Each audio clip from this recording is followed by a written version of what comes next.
All right, students. First of all, I would like to wish all of you a very warm good morning and welcome to my video tutorial. Right. So there is a question to find factors of a number accepted from the user. Actually, this video was uploaded, but few comments has came that कि ये video उनको समझ में नहीं आया है. बहुत सारे ऐसे कमेंट्स आए हैं. ये फैक्टर का जो वीडियो है बहुत कोई को क्लियर नहीं हुआ है. तो चलिए शुरुआत करते हैं और समझने का कोशिश करते हैं कि किसी भी नंबर का फैक्टर जावा के प्रोग्रामिंग के थ्रू कैसे निकालेंगे. तो सबसे पहले आप एक बात जान लो, फैक्टर्स कहते किसे हैं.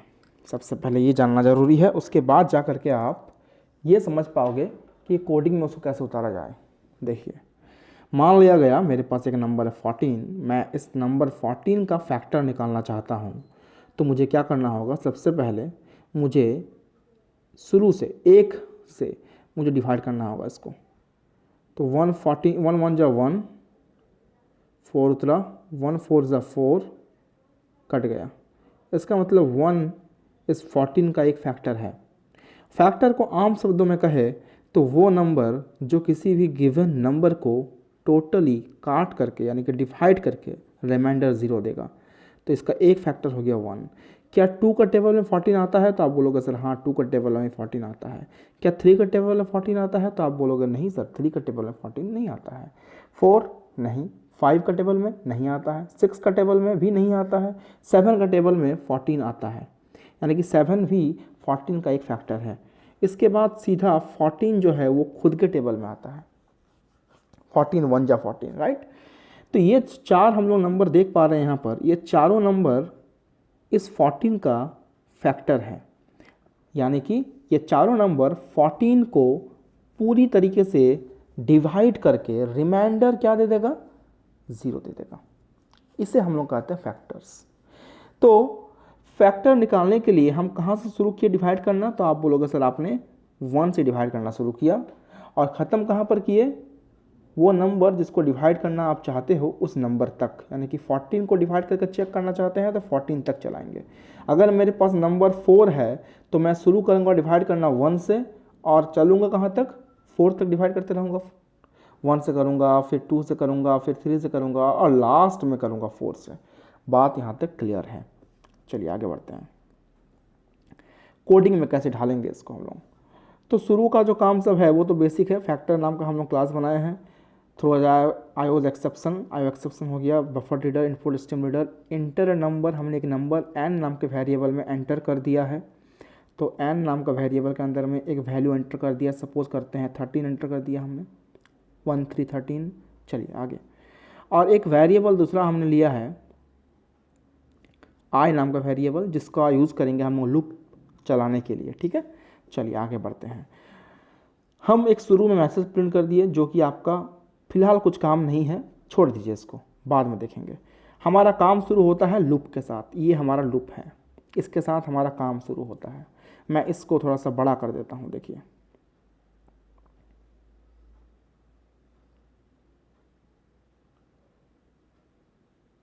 मेरा कोडिंग का जो काम मेन पर्पस है वो यहीं से है. ओके, देख लीजिए. तो सबसे पहले शुरू करते हैं हम लोग का ये for loop. i equal to 1. तो शुरू में सबसे स्टार्टिंग में i का वैल्यू 1 रहेगा. कोई दिक्कत ही नहीं है यहाँ पर, आगे बढ़ना चाहिए हमें. हम चेक करेंगे कि i का वैल्यू n से छोटा है क्या. तो i का वैल्यू यानी कि 1. क्या n से छोटा है? n मतलब 13. हाँ सही है, कंडीशन हमारा ट्रू है. कंडीशन जैसे ही ट्रू होगा वैसे ही हमारा ये जो एग्जीक्यूशन का काम है वो शुरू हो जाएगा. यानी कि हम लोग चले आएंगे लूप के अंदर. लूप के अंदर आने के बाद क्या होगा, एक वेरिएबल है मेरे पास f नाम का. इस वेरिएबल f के अंदर में हम क्या स्टोर कर रहे हैं, देखिए तो रिमाइंडर स्टोर कर रहे हैं. देखिए ये जो परसेंटेज वाला साइन दिख रहा है आपको, इसे हम लोग कहते हैं मोड. इस साइन का इस्तेमाल करते हैं to find remainder, to find remainder. इसका इस्तेमाल करते हैं जावा में, सिर्फ ओनली इन जावा इसका इस्तेमाल किया जाता है रिमाइंडर फाइंड करने के लिए, राइट। ओके, तो हमने देखिए यहाँ पर लिखा है n mod i. N mod i का क्या मतलब बनेगा? एन का वैल्यू है 13, मोड आई का वैल्यू है 1। तो क्या 1 से 13 टोटली डिवाइड होने के बाद रिमाइंडर 0 देगा? आप बोलोगे सर बिल्कुल देगा, क्योंकि 1 से 13 तो पूरा पूरा डिवाइड हो जाता है और रिमाइंडर 0 बचता है। देख सकते हैं आप, 1 1 जा 1, 3 बचा, 1 3 जा 3, कट गया तो रिमाइंडर हम लोगों का 0 आया। ठीक है, तो यहाँ तक तो कोई दिक्कत ही नहीं है, यानी कि हम लोगों का जो ये रिमाइंडर है वो 0 मिल जा रहा है। अब बढ़ते हैं आगे। यहाँ तक काम होने के बाद हम लोगों का नेक्स्ट क्या है? नेक्स्ट हम लोगों को मिल रहा है एक इफ़ कंडीशन। इफ़ कंडीशन में चेक क्या किया जा रहा है? देखिए, इफ़ कंडीशन में चेक हो रहा है कि इफ़ क्या चेक हो रहा है? F double equal to 0, f double equal to 0। क्या एफ का वैल्यू 0 के बराबर है? तो आप बोलिए कि एफ का वैल्यू कितना आया है? रिमाइंडर कितना आया? 0 आया है, यानी कि एफ का वैल्यू 0 बिल्कुल बराबर है 0 का। सही है कंडीशन हमारा। कंडीशन अगर सही होता है, इफ़ कंडीशन में अगर कंडीशन ट्रू होता है तो काम कहाँ होता है शुरू? फिर हम लोगों का काम चला जाता है सीधा इस इफ़ कंडीशन के अंदर। अंदर में क्या लिखा हुआ है? System dot out dot println i का वैल्यू, आई का वैल्यू कितना है? 1। दैट मीन्स क्या साबित हो रहा है कि 1 13 को पूरी तरीके से काटता है।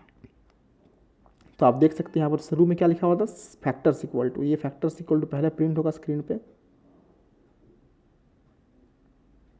तो सबसे पहला फैक्टर कितना आएगा? ये जो हम प्रिंट किए हैं आई का वैल्यू, ये सबसे पहला फैक्टर है, यानी कि आई का वैल्यू 1। ये प्रिंट होने के बाद हम लोगों को कंट्रोल कहाँ चला आएगा? कंट्रोल चला आएगा हमारा इस वाले ब्रैकेट के पास।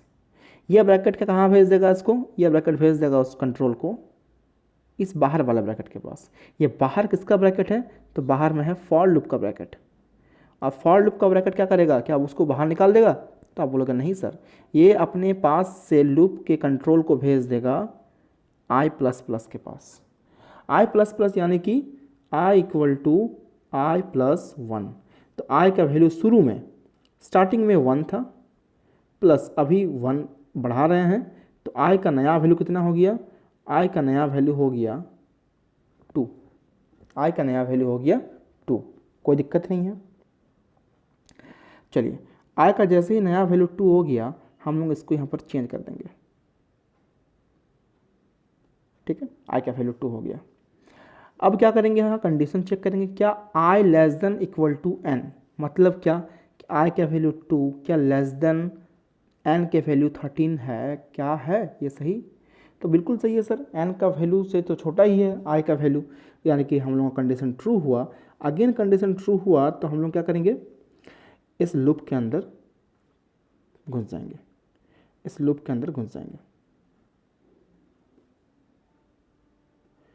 आगे क्या मिलेगा? वही f equal to n mod i, n mod i. I का वैल्यू अब कितना है? आई का वैल्यू अभी हम लोगों का 2 है।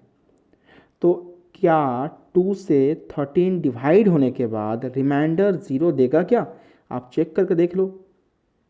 2 6 जा 12, रिमाइंडर तो 1 बच रहा है, ये तो 0 नहीं है। इसका मतलब हमारा जो ये कंडीशन था इफ वाला, ये जो हमारा कंडीशन था यहाँ पर इफ वाला,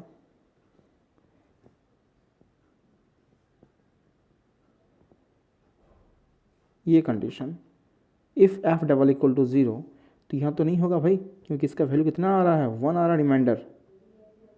और क्या 1 0 के बराबर है? आप बोलोगे नहीं है सर, नहीं होगा। तो इसका मतलब क्या साबित हो रहा है? इसका मतलब सिंपल यही है कि आपका जो ये स्टेटमेंट है इफ़ के अंदर में, ये एग्जीक्यूट नहीं करेगा। सीधा हमारा कहाँ चला आया कंट्रोल? इस फॉर लूप के ब्रैकेट के पास। ये फॉर लूप का ब्रैकेट क्या करेगा? उसको दोबारा भेज देगा आई प्लस प्लस के पास। इस बार आई का वैल्यू कितना हो जाएगा? 2 से बढ़ करके 3, यानी कि आई का नया वैल्यू कितना हो गया? 3 हो गया। फिर चेक करेंगे f इक्वल टू 13 मोड 3, तो लास्ट में रिमाइंडर कितना बचेगा जल्दी बताओ। तो 3 का टेबल में 3 4 जा 12, देख लीजिए 3 4 जा 12, 1 बच रहा रिमाइंडर, सही है।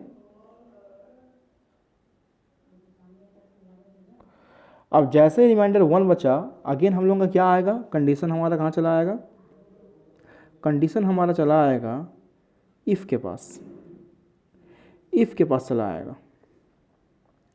इफ़ के में क्या लिखा हुआ है, क्या f का वैल्यू 0 के बराबर है, तो देख लीजिए आप यहाँ पर, क्या f का वैल्यू 0 के बराबर है, क्या f का वैल्यू 1 है, क्या वो 0 के बराबर है, आप बोलोगे नहीं है सर। जैसे ही ये फॉल्स हुआ वैसे ही ये वाला एग्जीक्यूट नहीं करेगा, फिर कहाँ चला आएगा, इस वाले ब्रैकेट के पास, ये कहाँ भेज देगा इसको, i प्लस प्लस के पास। बात क्लियर हो रहा है। इस तरह से ये कंटिन्यू चलते रहेगा काम तो। और कब तक चलेगा ये काम, जल्दी से बोल सकता है कोई, बिल्कुल आप सही बोल रहे हो। ये n का वैल्यू अगर हमने 13 लिया है, यानी कि हमारा ये कंडीशन जो चल रहा है कंटिन्यू, ये कहाँ तक चलेगा, ये 13 तक चलेगा, ठीक है। जैसे ही हम लोगों का 13 होगा, बढ़ते बढ़ते बढ़ते बढ़ते i का वैल्यू बढ़ते जाएगा ना कंटिन्यू, जैसे बढ़ते बढ़ते n का वैल्यू i का वैल्यू 13 हो जाएगा, वैसे ही हम लोगों का यहाँ पर i का वैल्यू 13 हो जाएगा। हम लोग यहाँ पर क्या करेंगे, 13 डिवाइड बाई मतलब 13 मोड 13 करेंगे, 13 मोड 13 करने से कितना आएगा, रिमाइंडर 0 आएगा। फिर इफ़ कंडीशन चेक करेंगे, क्या f का वैल्यू यानी कि 0 इक्वल है 0 का, तो ये कंडीशन ट्रू, यानी कि हमारा अंदर वाला जो काम है ये एग्जीक्यूट कर जाएगा। इसके अंदर में क्या प्रिंट हो रहा है, i का वैल्यू प्रिंट हो रहा है, तो i का वैल्यू कितना है, i का वैल्यू हम लोग यहाँ पर 13 है, तो ये जाकर के स्क्रीन में प्रिंट हो जाएगा। तो 13 का कितना फैक्टर हुआ, 13 का 2 ही फैक्टर हुआ, एक तो 1 और एक वो नंबर खुद। बात क्लियर हो गया है, तो आप बोलो हाँ ठीक है। कोई और नंबर भी लेके देख सकते हो, जैसे ये एक नंबर ले लो आप, 4 लेके देख लो, कोई नंबर मेरे पास है, वो नंबर है मेरा, मान लेते हैं 4, हमने n का वैल्यू 4 लिया है, तो शुरू में 1 होगा, एंड i का वैल्यू शुरू में 1 होगा ना, तो हम लोग चेक करेंगे f equal to n mod i, यानी कि 1, तो भाई रिजल्ट तो 0 ही आएगा, क्योंकि 1 के टेबल में तो 4 आता है। तो फिर चेक करेंगे क्या f डबल इक्वल टू 0 है, तो स्क्रीन में क्या प्रिंट होगा, यस 0 तो है, तो हम लोगों का क्या प्रिंट हो जाएगा स्क्रीन पर जाकर के, ये वाला स्टेटमेंट, i का वैल्यू स्क्रीन में जाकर प्रिंट हो जाएगा, यानी कि हम लोग का स्क्रीन पे प्रिंट होगा i का वैल्यू दैट इज़ 1। ये प्रिंट होने के बाद, ये प्रिंट होने के बाद हम लोग कहाँ चले जाएंगे, इसको डाल देते हैं, पहले रुक जाइए। अगर समझने की कोशिश करो तो डेफिनेटली समझ में आएगा, और अगर आपको बेफिजूल का ही बात करना है कमेंट में, बहुत कोई करते हैं कमेंट में बेफिजूल का बात करते हैं, बहुत सारे अब्यूजिंग वर्ड्स का भी यूज़ करते हैं, मुझे कोई विशेष दिक्कत नहीं है, ठीक है, लेकिन बस ख़राब लगता है ये सब चीज़ें देख करके। एनीवेज, तो सबसे पहले हम लोगों का i का वैल्यू जो है प्रिंट हो गया, फिर कंट्रोल कहाँ जाएगा, फॉर लूप के पास। फॉर लूप कहाँ भेज देगा उसको, फॉर लूप भेज देगा उसको i प्लस प्लस के पास। i प्लस प्लस का मतलब क्या हो जाएगा, i का वैल्यू 1 था, अब i का वैल्यू कितना हो गया, अब i का वैल्यू 2 हो गया। जैसे i का वैल्यू 2 हुआ, फिर चेक करेंगे क्या 2 लेस देन 4 है, हमने n का वैल्यू कितना लिया, n का वैल्यू 4 लिया ना, क्या 2 लेस देन 4 है, ये तो ट्रू होगा। वैसे लूप के अंदर चले आएंगे, लूप के अंदर क्या मिल रहा है, f equal to n mod 2, क्या डबल इक्वल टू 0 होगा, यानी कि 2 का टेबल में क्या 4 आकर के पूरा पूरा कटता है, तो आप बोलोगे सर हाँ 2 2 से 4 कट के रिमाइंडर 0 आ जाएगा, यानी कि f के अंदर में हमारा क्या स्टोर हो जाएगा, f के अंदर में स्टोर हो जाएगा 0। फिर चेक करेंगे क्या इफ़ डबल इक्वल टू 0, यानी कि क्या f का वैल्यू बराबर है 0 का, अगर रिजल्ट ट्रू आएगा, सही बात है ट्रू आएगा, तो ये वाला प्रिंट स्टेटमेंट एग्जीक्यूट कर जाएगा। तो लास्ट में क्या प्रिंट होगा, i का वैल्यू स्क्रीन में प्रिंट हो जाएगा, i का वैल्यू, i का वैल्यू कितना है, i का वैल्यू हमारा 2 है। इसके बाद नेक्स्ट क्या आ जाएगा, इसके बाद हमारा चला कंट्रोल इसके पास, ये कहाँ भेज देगा उसको, ये भेज देगा i प्लस प्लस के पास। i प्लस प्लस से क्या होगा, i का वैल्यू 2 था, अब i का वैल्यू कितना हो जाएगा, अब i का वैल्यू हो जाएगा 2 से बढ़ करके 3, ये i का वैल्यू हो जाएगा 3। क्या 3 छोटा है 4 से, सही है। लूप के अंदर f के अंदर में क्या स्टोर करेंगे, n मोड i का वैल्यू 3। क्या ये जो डबल इक्वल टू 0 होगा, तो आप बोलोगे 3 का टेबल में 4 आता ही नहीं है, इसका मतलब रिमाइंडर 0 नहीं होगा। रिमाइंडर कितना होगा, रिमाइंडर 1 बचेगा। अब आप एक काम करिए, मिलाइए, कंपेयर करिए। If f double equal to 0, क्या f का वैल्यू 0 के बराबर है, आप बोलोगे नहीं है सर, इसका मतलब कि ये वाला स्टेटमेंट एग्जीक्यूट नहीं करेगा। और ये अगर एग्जीक्यूट नहीं करता है, इसका मतलब क्या हो जाएगा, हमारा कंट्रोल चला जाएगा फॉर लूप के पास, ये कहाँ भेज देगा इसको, i प्लस प्लस। अब i का वैल्यू कितना हो जाएगा, अब i का वैल्यू हो जाएगा 4। क्या 4 छोटा है 4 से, आप बोलोगे नहीं, तो क्या 4 बराबर है 4 का, बिल्कुल। फिर हम लोग यहाँ पर चलाएंगे अंदर फोर मोड 4, क्योंकि n mod i double equal to क्या देगा, 4 का टेबल में तो 4 आता है, इसका मतलब रिमाइंडर हमारा 0 आएगा। फिर चेक करेंगे क्या f का वैल्यू 0 के बराबर है, ट्रू है, इसका मतलब स्क्रीन पे क्या प्रिंट होगा, i का वैल्यू, i कितना है हमारा, i 4 है, यानी कि स्क्रीन पे 4 भी प्रिंट होगा। तो ये हमारा 3 वैल्यू प्रिंट हो गया। इसके बाद नेक्स्ट क्या होगा, कंट्रोल कहाँ जाएगा हमारा, कंट्रोल हमारा दोबारा चला जाएगा, बताते हैं, रुक जाइए, मिटा लेते हैं इसको पहले। इतना होने के बाद हम लोगों का रुकेगा नहीं, अभी कंट्रोल और बाकी है। ये कंट्रोल चला जाएगा हमारा फॉर लूप के पास, फॉर लूप दोबारा भेज देगा उसको बढ़ने के लिए, यानी कि i का वैल्यू कितना हो जाएगा, अब i का वैल्यू हो जाएगा बढ़ करके 5। फिर चेक करेंगे क्या 5 छोटा है 4 से, क्योंकि i का वैल्यू तो 4 है, नहीं, फॉल्स है।